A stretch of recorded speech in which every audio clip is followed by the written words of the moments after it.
On today's show, Justin Trudel of NovaCaps joins me once again as we talk about questions in net. The Capitals added Logan Thompson, but how will the tandem shake out, and what does Chris Patrick mean for the Caps? We'll discuss next on this edition of Locked On Capitals.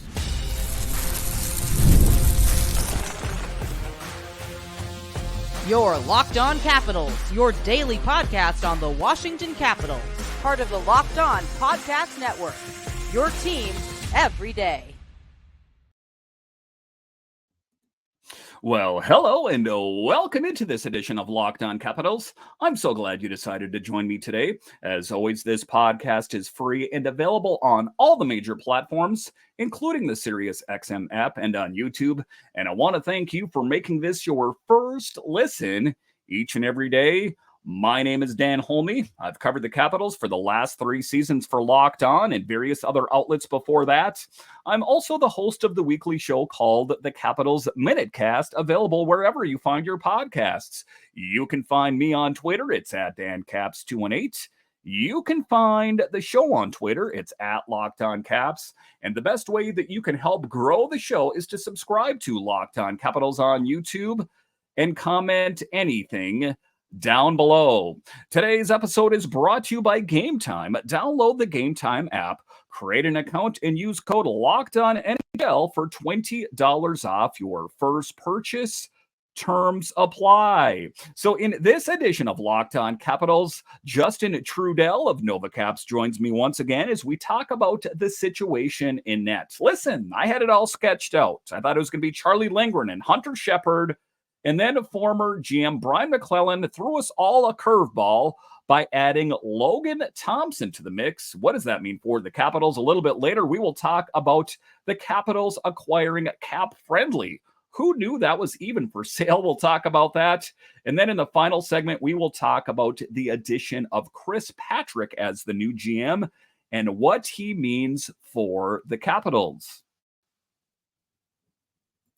Big moves that was made was the addition of Andrew Mangiapane of the Calgary Flames. It is a name that I'm familiar with, one, because it's a unique last name, and every time the Capitals play against them on the Capitals, I think he does a rather good job. But he has not found his former glory that he once had. He's a pretty good goal scorer, but I don't think he is necessarily going to fix what ails the Capitals in the goal scoring department. He will to an extent, but I think that we should tamper expectations when it comes to Andrew Mangiapane. One of the things that was said when there was a descriptor of what kind of player Andrew Mangiapane is he is a guy that scores goals, but recently he's developed a problem where he overthinks things and then oftentimes doesn't take the shot, or he shoots the puck wide, left or right. That seems to be a problem that the Capitals faced last year. What were your initial thoughts on the addition of Mangiapane? Where does he fit in? And do you think he will be an upgrade for the Capitals? Yeah, I think he's an upgrade, mainly because I think the spot he takes is Max Pacioretty's. And I think, he's kind of past his prime for sure. So with Mangiapane, you get a player that is responsible at both ends of the ice. He plays the game the right way. In terms of puck possession, he's an analytical darling. So a lot of the advanced analytics nerds like me love him. So I think what it comes down to is, he's probably not going to score 35 goals again like we saw a few years ago. But the past 2 seasons, he's been shooting below his career average. His career average is hovering at 14.3%. And the last 2 seasons were 11.5% and 9.3% respectively. So you get him in a better spot. Maybe he starts not overthinking it. Carberry gets through to him and hey, just shoot the puck when you got a chance, kind of thing. He could add some goals. I think a 20-goal season in that range would be something I would expect from him, just with the deployment and potentially even being Dylan Strom's winger. I think he'll get a lot more opportunities to score, especially on a better team than the Flames were last season.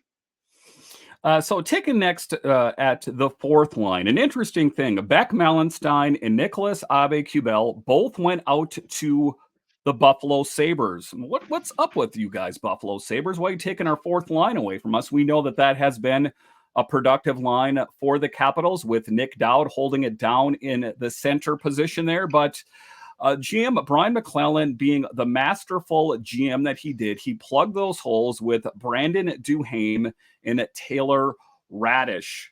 Did he address that the right way? And do you think that Brandon Duhaime and Taylor Raddysh will plug those holes on the fourth line with Nick Dowd?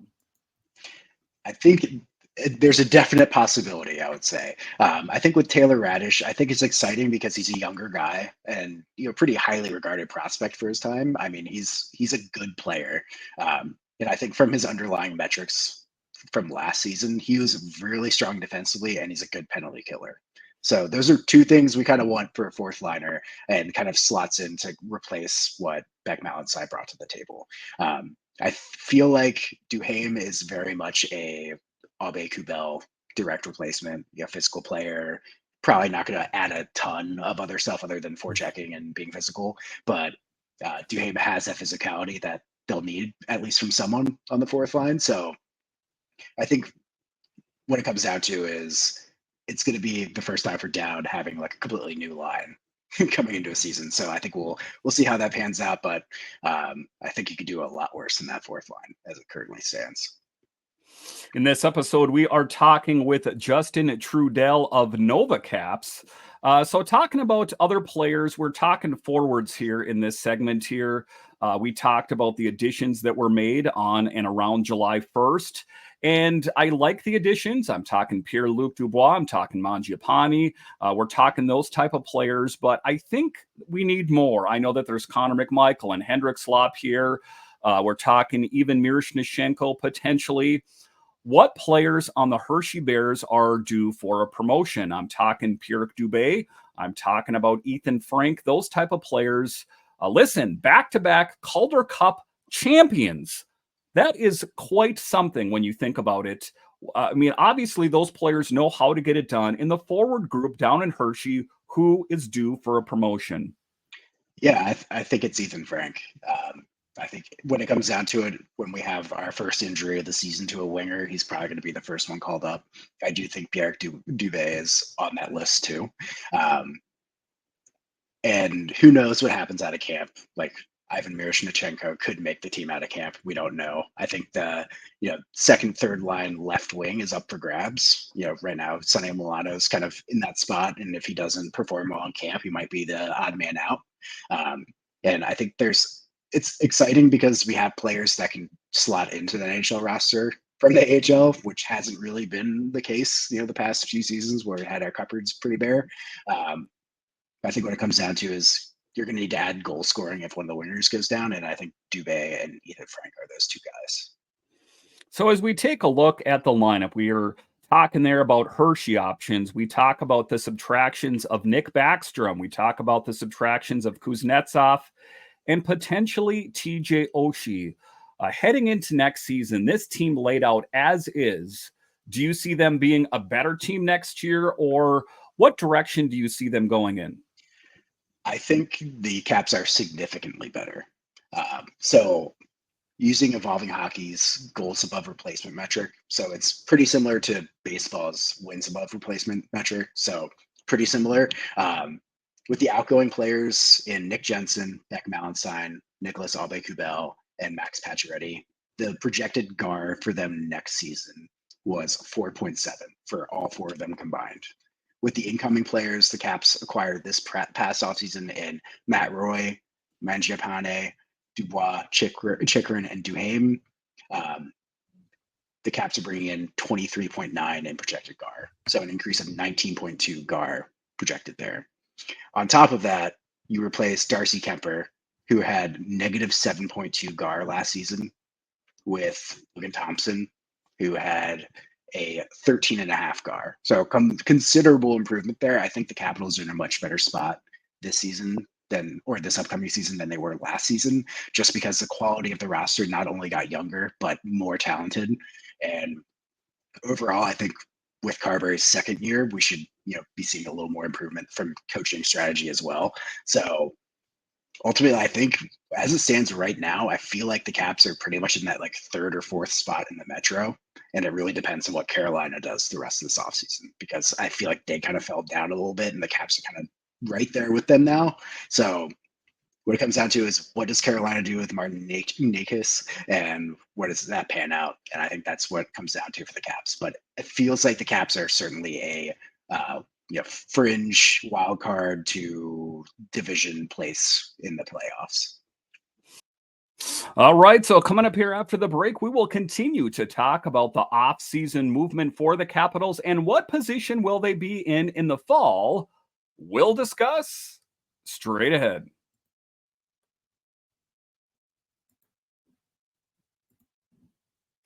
Game Time is an authorized ticket place of Major League Baseball, which makes getting tickets faster and easier. Prices on the Game Time app actually go down the closer it gets to first pitch, with killer last-minute deals, all-in prices, and views from your seat, and their lowest price guarantee.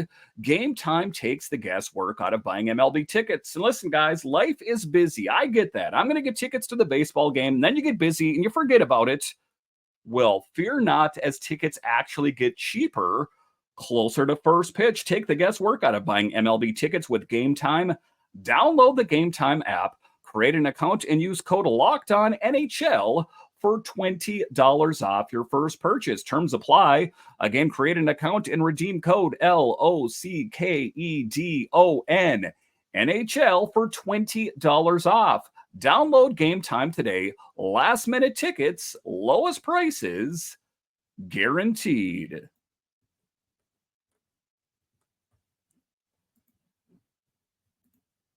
Are you watching Fox Sports or ESPN on your TV all day? Have to turn down the volume with all the shouting? Make the switch to Locked On Sports today, a free 24/7 sports streaming channel programmed for you every day to bring you the biggest stories without all the screaming.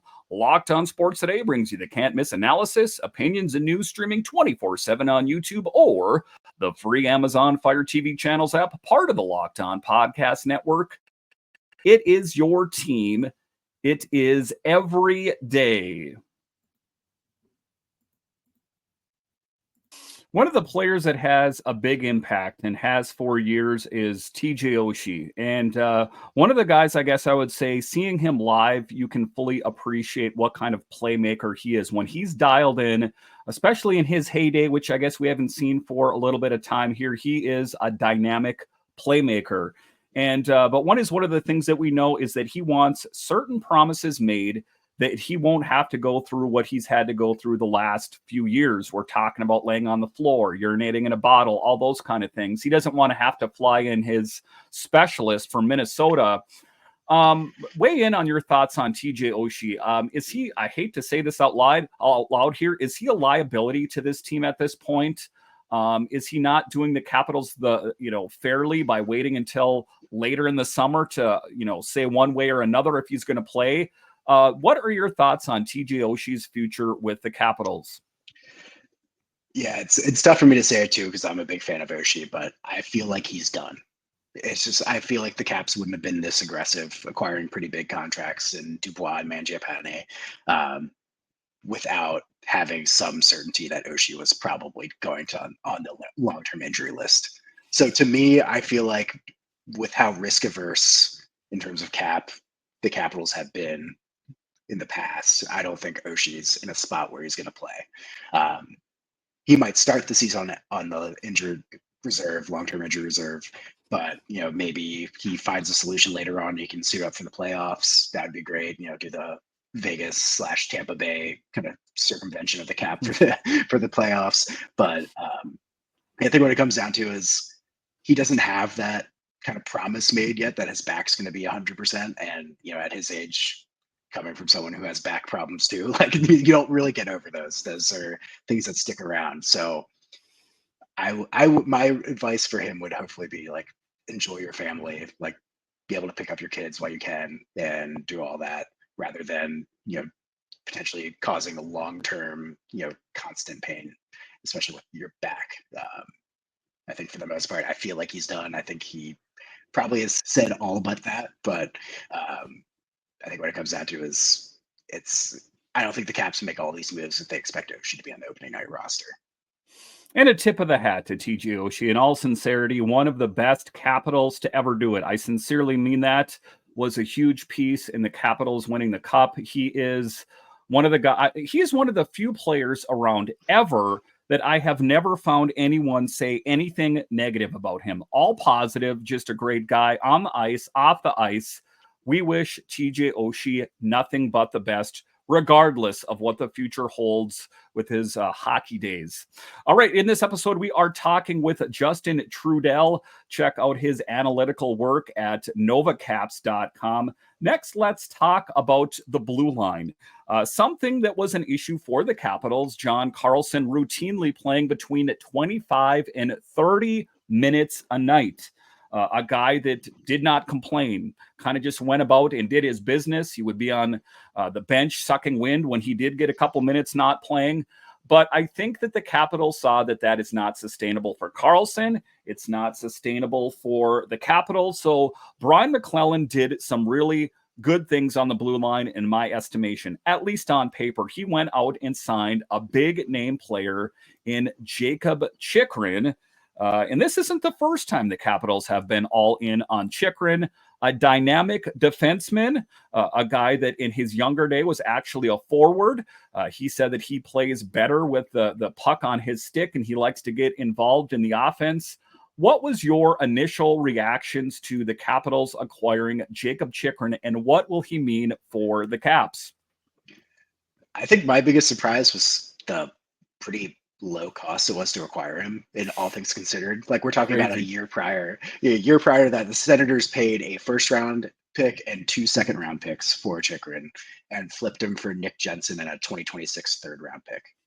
I mean, not to rain on Nick Jensen at all. Like, I'm a fan of Nick Jensen, but when it comes down to it, is he was signed to too long of a contract and he's older than Chychrun. So if all it takes is Jensen and a 2026 lottery ticket, I'll take Chychrun for sure. I think, yeah, like you said, I was not surprised that Chychrun was traded to the Caps, just because it was widely reported that we were very interested in him last season before he was traded to the Senators. But with Chychrun, I think the Capitals are much better off. Like, you're looking at a left side of the defense of Chychrun, Rasmus Sandin, and Martin Ferravari. You could do a lot worse than that for sure. I think they got a lot stronger there. And then on top of that, you have a bevy of options for Chychrun to skate with on the right side. So he can pretty much slot anywhere you want in the lineup. And yeah, he can be that kind of stalwart defenseman for you when you need him. And it'll be interesting to see who he's paired with. If he's, thrown with Carlson to give him more of like an option to carry the puck, where Carlson's not necessarily the facilitator, but a scoring threat. Or even with the other acquisition on the blue line, Matt Roy. I think he could be, a pretty solid like two-way partner with Chychrun, where they can both, really play off each other's strengths a bit. Many people I've seen and myself included, have him penciled in with Carlson. Again, we're recording this in July, and it's far too early to know anything until training camp takes place. There's always, outside possibilities of injury and that kind of thing. But a solid move for the Capitals. I got to be honest, I was pretty excited. I recorded a video shortly thereafter, and I couldn't believe that he pulled that off for Jensen and a third-round pick. That is quite something. Chychrun is known for his offensive prowess as a left-handed shot defenseman. He is a versatile player capable of making an impact in various game situations and is expected to provide a significant boost to the team's power play and his quick hands and powerful shot. He did not fit in with the Ottawa Senators. That was apparent. And one of the things that, I watch a lot of shows and listen to podcasts, and they were saying that he didn't work out with Ottawa. And they take a look at Jensen, and some Ottawa fans are all right with it. They were fine with Chychrun moving on from the Senators. Is there any downside, in your opinion, of Chychrun's game? I heard various things that he was discontent in playing with the Coyotes. He discontent playing with the Ottawa Senators and talking to his agent that get me out of here. What are some of the things you've heard about Chychrun? Yeah, I mean, I think what it comes down to is like, it's another player where they're in a market, like markets that aren't super marquee, right? Like, the Arizona Coyotes no longer exist, right? Like, there's a piece there, right? Like, they don't typically pay their players. They don't really get marquee free agents to sign with them. So we can kind of expect a player of Chychrun's caliber to want to see a bigger market. With Ottawa, I think it's tough. Like Ottawa's been one of those teams coming into like the last like 2 or 3 seasons where like this is the year they may jump back into the playoffs, right? Like they have a lot of the young talent, they have some good vets that are signed around them. But what it comes down to me is it's another kind of Dubois case, right? Like they just didn't have the right role with the right roster construction, the right strategy. I feel like the Senators largely underperformed expectations, and I don't think it's fair to pin that on Chychrun. But when it comes down to like, I feel like Chychrun is in a good place with the Capitals. I think it's a team, that just made the playoffs, so that's probably going to be exciting for him, considering he has never played in the playoffs. And on top of that, like he's in a good group. I mean, I think for the most part, what we've seen with the Capitals is the ability to integrate new players into the locker room pretty seamlessly without impacting the existing chemistry. So I feel like the locker room is going to be a good place for Chychrun, and he's going to get ingratiated. I think my only concern is he only has 1 year left on his deal. So there's a big question coming up of, do we extend Chychrun? When do we extend him? Do we just see how the Caps perform this season, and maybe he's baited the deadline to be on his 4th team? So I think there's some questions there, but I think for the most part, like Chychrun is a very solid player. The Capitals really needed that next like top 4, top 2, pairing defensemen, that can really skate beside John Carlson or be split apart from him to give Carlson a little bit more sheltered minutes so he doesn't have to skate 25, 30 minutes a game. So I think it's what it comes down to is the risk reward scenario. Like we dumped off Jensen's contract, for an aging player. We got a, essentially a 1-year rental to see how things go. And if he plays to his capabilities, then he might be a Capital for the long term.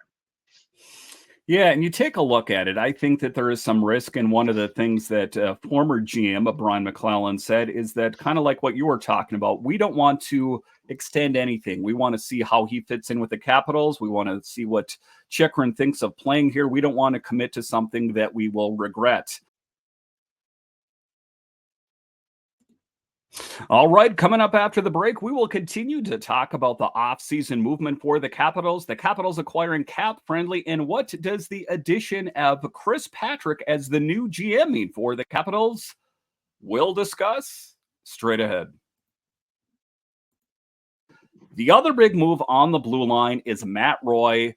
A huge deal, a vote of confidence, signing him to a 6-year contract. Roy's contract, with an average annual value of $5.5 million, represents a significant commitment by the Capitals to secure his services. Standing at 6'2" and weighing 210, Roy made a substantial impact during his time with the Kings. If you're hoping for a great goal scorer, he is not that. He likes to concentrate on his defensive game, accumulating 5 goals and 20 assists in 81 games. And he said himself, that's not really his game, getting involved too much with the offense. It's primarily a defenseman. I think the biggest reason that they were so into Matt Roy is he is going to be the guy that is going to alleviate a lot of the pressure from John Carlson. What are your thoughts on Matt Roy with the Capitals? Yeah, I think it was Matt Roy is one of those defensemen where you look at him, especially from a Caps fan perspective, right? Is like, that's a guy I want on my blue line. What it comes down to is like Nick Jensen was good, Trevor Van Riemsdyk is good, but they're not like playoff contender, top 4 pairing good. So what it comes down to for me is Matt Roy is younger. He can handle more minutes than John Carlson at this point in his career. I don't think the Caps want to have to play John Carlson 25 minutes a night. I think what it comes down to for deployments is Matt Roy is, the defensive specialist in the top 4, which is great. I mean, the Capitals sorely needed that.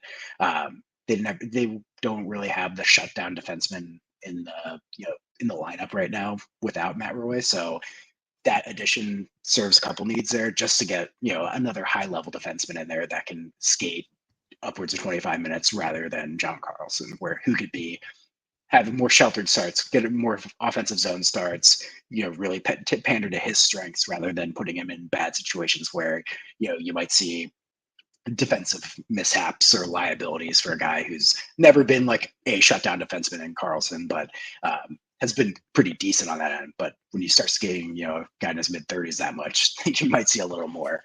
I think what the interesting piece is, the Roy and Chychrun acquisitions came on the 10-year anniversary of McClellan signing Brooks Orpik and Matt Niskanen. So pretty similar in terms of history. You get two pretty proven guys, and they're on each side of the puck in terms of pairings. So one's lefty, one's righty. So you get either a whole new pairing, or you get to create some different kind of matchups with those players on the defensive end. Listen, Justin, I want to thank you for joining me on this edition of Locked On Capitals. Why don't you tell everyone where we can find your work? Yeah, you can find my work on novacapsfans.com or on Twitter and Facebook under Novacaps profile. So my articles will be posted there, or links to my articles will be posted on socials. You can also find me on Twitter at StayTrue20. All right. Thank you for joining me on this episode. And I want to thank all of you for joining me on this edition of Locked On Capitals, your only daily year-round podcast covering the Washington Capitals. And I want to thank all of you that listen on the audio side and watch this on YouTube. You are what makes this show successful. When you're done here, head on over to Locked On's 24/7 streaming channel, available on the free Amazon Fire TV Channels app and on YouTube. All right, once again, I want to thank you for joining me on this edition of Locked On Capitals, part of the Locked On Podcast Network, your team every day. My name is Dan Holme, and I'll talk to you again next time.